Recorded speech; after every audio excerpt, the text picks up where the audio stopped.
1990 का इंडिया एक massive economic transformation से गुजर रहा था। 1991 में जब लिबरलाइजेशन, प्राइवेटाइजेशन और ग्लोबलाइजेशन यानी एलपीजी रिफॉर्म्स आए तो देश के फाइनेंशियल मार्केट्स खुल गए, फॉरेन इन्वेस्टमेंट्स आने लगे और बॉम्बे स्टॉक एक्सचेंज यानी बीएसई एक वाइब्रेंट हब बन गया। सेंसेक्स जो उस टाइम 800 से 1000 पॉइंट्स के आसपास था, एक नए हाई की तरफ बढ़ रहा था। लेकिन इस बूमिंग मार्केट के पीछे एक ऐसा स्कैम छुपा था जो पूरे सिस्टम को एक्सपोज करने वाला था। आज हम बात करने वाले हैं एक ऐसे स्कैम के बारे में जिसने पूरे भारत की फाइनेंशियल सिस्टम को हिला के रख दिया था।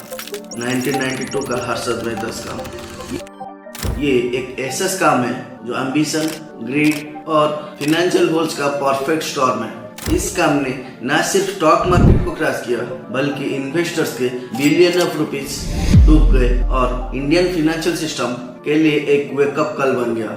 हर्षद मेहता का जन्म 1954 में गुजरात के सौराष्ट्र डिस्ट्रिक्ट के एक छोटे से गांव पनेलमती में हुआ था। उनके फादर शांतिलाल मेहता एक छोटे टेक्सटाइल बिजनेसमैन थे। 1964 में हेल्थ प्रॉब्लम्स के कारण फैमिली को रायपुर शिफ्ट होना पड़ा। 1973 में सिर्फ 18 साल की उम्र में हर्षद ने सपनों का शहर मुंबई के लिए रुख किया। मुंबई में हर्षद ने लाला लाजपत राय कॉलेज से कॉमर्स की डिग्री ली, लेकिन साथ ही साथ छोटे मोटे काम भी किए। कभी प्लास्टिक स्क्रैप कलेक्ट करके बेचता तो कभी सीमेंट की ट्रेडिंग की। ग्रेजुएशन के बाद हर्षद ने न्यू इंडिया इंश्योरेंस कंपनी में क्लर्क की जॉब ली, जहां उन्हें सालाना 600 रुपये सैलरी मिलता था, लेकिन उसका दिल स्टॉक मार्केट में था। 1978 में उन्होंने बीएसई में एक जॉबर के रूप में एंट्री की। जॉबर का काम होता है क्लाइंट्स के लिए शेयर्स खरीदना और बेचना। हर्षद ने जल्द ही मार्केट के न्यूएंसेस सीख लिए।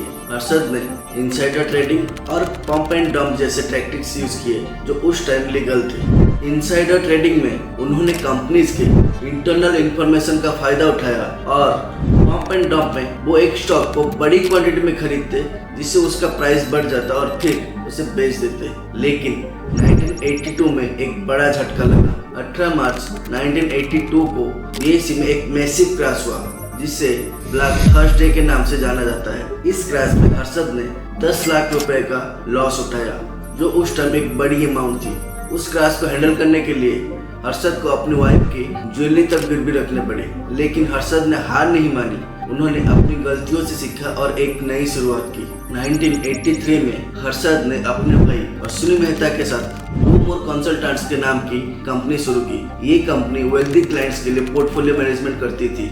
हर्षद का मार्केट एनालिसिस का स्किल उन्हें अलग बनाता था। उन्होंने टी कंपनी जैसे टाटा टी और हैरिसन मलयालम में इन्वेस्ट किया, जिनके शेयर प्राइसेस एक साल में काफी बढ़ गए। इस सक्सेस के साथ हर्षद का नाम मार्केट में छा गया और लोग उनके स्कीम्स में इन्वेस्ट करने के लिए लाइन लगाने लगे। 1985 तक हर्षद बीएसई के टॉप ब्रोकर बन चुके थे। मीडिया ने उन्हें Amitabh Bachchan of stock market का नाम दिया और वो एक सेलिब्रिटी बन गए थे। लेकिन हर्षद का एम्बिशन यही नहीं रुके। उन्हें लगा कि ब्रोकर बनने से अच्छा वो एक ऐसा इन्वेस्टर बने जो मार्केट को कंट्रोल कर सके, और इसीलिए उन्हें एक बहुत बड़ा कैपिटल की जरूरत थी। और यहीं से शुरू होता है हर्षद का मनी मार्केट में एंट्री। अगर आपको मनी मार्केट के बारे में पता नहीं है तो ये एक ऐसा सिस्टम है जहाँ बैंक्स एक दूसरे को शॉर्ट टर्म लोन्स देते हैं, यूजुअली 10 से 15 दिन के लिए। ये लोन्स गवर्नमेंट सिक्योरिटीज जैसे बॉन्ड्स के अगेंस्ट में दिए जाते हैं, लेकिन फिजिकली सिक्योरिटीज ट्रांसफर नहीं होती थी। इसके बजाय एक बैंक रिसिप्ट यानी बीआर दिया जाता था, जो एक प्रॉमिस होता था कि अगर लोन नहीं चुकाया गया तो सिक्योरिटीज मिल जाएंगे। हर्षद ने नोटिस किया कि इस सिस्टम में बहुत सारे लूपहोल्स हैं। बैंक्स अक्सर ब्रोकर के अकाउंट्स में एडवांस फंड ट्रांसफर कर देते थे ताकि जब डील फाइनल हो तो ब्रोकर तुरंत पैसा ट्रांसफर कर सके। ये फंड्स हर्षद के अकाउंट में 10 से 15 दिन तक पड़े रहते थे। हर्षद ने इन फंड्स को स्टॉक मार्केट में इन्वेस्ट करना शुरू किया, जिससे स्टॉक प्राइसेस आर्टिफिशियली बढ़ जाते थे। फिर वो उन स्टॉक्स को हाई प्राइसेस पर बेच देते और प्रॉफिट कमा लेते। लेकिन हर्षद ने यही नहीं रुका। उन्होंने एक और बड़ा लूपहोल देखा। हर्षद ने नोटिस किया कि बीआर की ऑथेंटिसिटी को कोई वेरीफाई नहीं करता। मतलब ये चेक नहीं होता कि बीआर के अगेंस्ट में जो सिक्योरिटीज हैं वो एक्चुअली एग्जिस्ट करता है या नहीं। इस लूपहोल का फायदा उठाते हुए हर्षद ने स्मॉलर बैंक्स जैसे बैंक ऑफ कराद और मेट्रोपॉलिटन कोऑपरेटिव बैंक के साथ मिलकर एक फेक बीआरस बनाना शुरू किए। इन फेक बीआरस के जरिए उन्होंने बड़े बैंक से फंड्स सिक्योर किए और सीधा स्टॉक मार्केट में इन्वेस्ट कर दिया।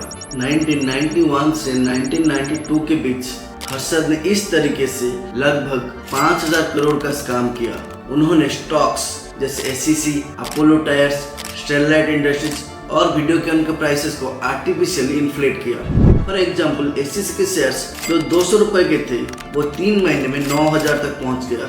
ये थी 4400% की ग्रोथ। सेंसेक्स भी अप्रैल 1990 में 800 पॉइंट से बढ़कर अप्रैल 1992 तक 4500 पॉइंट्स तक पहुंच गया, जो एक ऑल टाइम हाई था उस टाइम में। हर्षद का इन्फ्लुएंस इतना बढ़ गया था कि जब उन्होंने माजदा के शेयर्स खरीदे तो एक दूसरी कंपनी स्वराज माजदा के शेयर्स भी बढ़ने लगे, सिर्फ इसीलिए कि उसका नाम सिमिलर था। मीडिया ने हर्षद को बिग बुल का नाम दिया और वो बिजनेस इंडिया और बिजनेस टुडे जैसे मैगजीन्स के कवर पर छाने लगा। उन्होंने 15,000 स्क्वायर फीट का एक पेंट हाउस खरीदा, 29 कार्स की कलेक्शन बनाया जिसमें इंडिया की पहली इंपोर्टेड लेक्सस भी थी, और वो देश के हाईएस्ट इनकम टैक्स पेयर में से एक थे। लेकिन ये सब एक हाउस ऑफ कार्ड्स था जो जल्द ही गिरने वाला था। अप्रैल 1992 में जर्नलिस्ट सुचेता दलाल ने द टाइम्स ऑफ इंडिया में एक फ्रंट पेज आर्टिकल पब्लिश किया जिसमें उन्होंने खुलासा किया कि स्टेट बैंक ऑफ इंडिया के 500 करोड़ गायब हैं और इसके पीछे हर्षद मेहता का हाथ है। उन्होंने बताया कि हर्षद ने फेक बीआरस के जरिए बैंकिंग सिस्टम को मैनिपुलेट किया था। ये न्यूज पूरे देश के लिए एक शॉक थी। इस आर्टिकल के बाद स्टॉक मार्केट में पैनिक सेलिंग शुरू हो गई। सेंसेक्स 4500 से गिरकर 2500 तक आ गया और मार्केट कैप में 1000 बिलियन का लॉस हुआ। रिटेल इन्वेस्टर्स जिन्होंने अपनी लाइफ की पूरी सेविंग्स इन्वेस्ट की थी उनके पैसे डूब गए। टोटल इन्वेस्टर लॉस हुआ 3542 करोड़ और बैंक्स को 1439 करोड़ का नुकसान हुआ। हर्षद ने इस सिचुएशन को कंट्रोल करने की कोशिश की। उन्होंने SBI के एक एम्प्लॉई R सीतारमन को ब्राइब दिए ताकि वो बैंक रिकॉर्ड्स मैनिपुलेट करे, लेकिन ये काफी नहीं था। CBI ने इन्वेस्टिगेशन शुरू की और 9 नवंबर 1992 को हर्षद और उनके भाई अश्विनी को अरेस्ट कर लिया गया। हर्षद के खिलाफ 72 क्रिमिनल चार्जेस और 600 से ज्यादा सिविल सूट्स दायर किए गए। 1999 में उन्हें 4 केसेस में गिल्टी पाया गया और 5 साल की जेल सेंटेंस दी गई। लेकिन 31 दिसंबर 2001 को जब वो थाने जेल में था, उन्हें हार्ट अटैक आया और सिर्फ 47 की एज की उम्र में उनकी मौत हो गई। उनकी डेथ के टाइम बहुत से केसेस अभी भी पेंडिंग थे। हर्षद की फैमिली, स्पेशली उनकी वाइफ ज्योति मेहता ने उनके डिफेंस में बहुत लड़ाई लड़ी। ज्योति ने 20 साल बाद अपनी चुप्पी तोड़ी और कहा कि हर्षद को अनफेयरली टारगेट किया गया था। उनका क्लेम है कि बैंक्स को कोई रियल लॉस नहीं हुआ और हर्षद ने 17 से 16 करोड़ का प्रिंसिपल अमाउंट वापस किए थे। उन्होंने ये भी कहा कि 1991 में then prime minister Narasimha Rao ने हर्षद से मार्केट कॉन्फिडेंस बढ़ाने के लिए कहा था, जिसके बाद सेंसेक्स 1400 से 4487 तक गया। लेकिन जब स्कैम एक्सपोज हुआ तो हर्षद को स्कैपगोट बना दिया गया। ये पर्सपेक्टिव कंट्रोवर्शियल है क्योंकि कोर्ट्स ने हर्षद को गिल्टी पाया था, लेकिन ये बताता है कि इस कहानी के 2 पहलू हैं। इस काम की वजह से रिटेल इन्वेस्टर्स अपनी पूरी लाइफ सेविंग्स, जिनका टोटल लॉस था 3542 करोड़, मार्केट क्रैश के बाद लोगों का स्टॉक मार्केट पर ट्रस्ट उठ गया और रिटेल पार्टिसिपेशन बहुत कम हो गई। बैंक्स जैसे SBI और स्टैंडर्ड चार्टर्ड बैंक को भारी नुकसान उठाना पड़ा, टोटल 1439 करोड़। स्मॉल बैंक्स जैसे बैंक ऑफ कराद और मेट्रोपॉलिटन कोऑपरेटिव बैंक कोलैप्स हो गई क्योंकि उन्होंने फेक बैंक रिसिप्ट्स बनाए थे। इस काम ने इंडियन फाइनेंशियल सिस्टम के वीकनेसेस को एक्सपोज कर दिया। इसके बाद गवर्नमेंट और रेगुलेटर्स ने काफी चेंजेस किए। सेबी को ज्यादा पावर्स दिए गए थे ताकि वो स्टॉक मार्केट को रेगुलेट कर पाए। ऑनलाइन ट्रेडिंग शुरू हुआ जिससे ट्रांजैक्शंस ट्रांसपेरेंट और ट्रेसेबल हो गए। डीमैटेरियलाइज्ड शेयर्स का कॉन्सेप्ट आया जिससे फिजिकल शेयर सर्टिफिकेट की जरूरत खत्म हो गई। नेशनल स्टॉक एक्सचेंज यानी NSE को 1994 में एस्टेब्लिश किया गया, जो BSE को कंपटीशन देता है और मॉडर्न ट्रेडिंग प्रैक्टिसेस को प्रमोट करता है। हर्षद मेहता स्कैम आज भी इंडियन फाइनेंशियल हिस्ट्री का एक हिस्सा है। ये बिजनेस स्कूल्स में केस स्टडी के रूप में पढ़ाया जाता है और इसने फाइनेंशियल रेगुलेशंस के इम्पोर्टेंस को हाईलाइट किया। 2020 में सोनी लिव पर रिलीज हुई web series scam 1992 the Harshad Mehta story ने इस कहानी को एक नए जनरेशन तक पहुंचाया। ये सीरीज सुचिता दलाल और देवाशीष बासु की बुक द स्कैम पर बेस्ड है और इसमें प्रतीक गांधी के और हंसल मेहता के डायरेक्शन के लिए काफी प्रेज भी पाया। इस सीरीज ने स्कैम के डिटेल्स को एक्यूरेटली पोर्ट्रे किया और IMDb पर हाई रेटिंग्स के साथ ये एक ग्लोबल हिट बनी। इसके अलावा इस काम पर मूवीज जैसे गफला और डॉक्यूमेंट्रीज भी बने जो इस घटना को और भी फेमस बनाते हैं। हर्षद मेहता का नाम आज भी एक डिबेट का विषय है। कुछ लोग उन्हें एक फाइनेंशियल जीनियस मानते हैं जो सिस्टम के लूपहोल्स का फायदा उठाने में मास्टर थे। दूसरे उन्हें एक फ्रॉडस्टर कहते हैं जिन्होंने इन्वेस्टर्स और बैंक्स को चूना लगाया। ज्योति मेहता का कहना है कि हर्षद को मीडिया और एस्टेब्लिश्ड प्लेयर ने टारगेट किया क्योंकि उनकी सक्सेस उनकी ईगो को चोट पहुंचाती थी। लेकिन कोर्ट्स के फैसले और स्कैम्स के स्केल को इग्नोर नहीं किया जा सकता। तो दोस्तों, ये थी हर्षद मेहता स्कैम की कहानी। एक ऐसा स्टोरी जो एम्बिशन, डिसेप्शन और फाइनेंशियल फ्रॉड का एक परफेक्ट मिक्स है। इसने न सिर्फ रिटेल इन्वेस्टर्स और बैंक से नुकसान पहुंचाया बल्कि इंडियन फाइनेंशियल सिस्टम को एक नई दिशा दी। आज जब हम इस वीडियो को रिकॉर्ड कर रहे हैं तब सेंसेक्स 82,574 में है।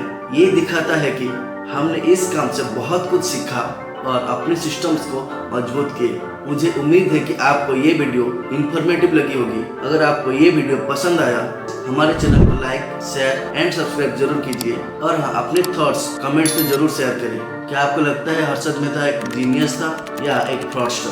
मिलते हैं अगले वीडियो में, तब तक के लिए जय हिंद।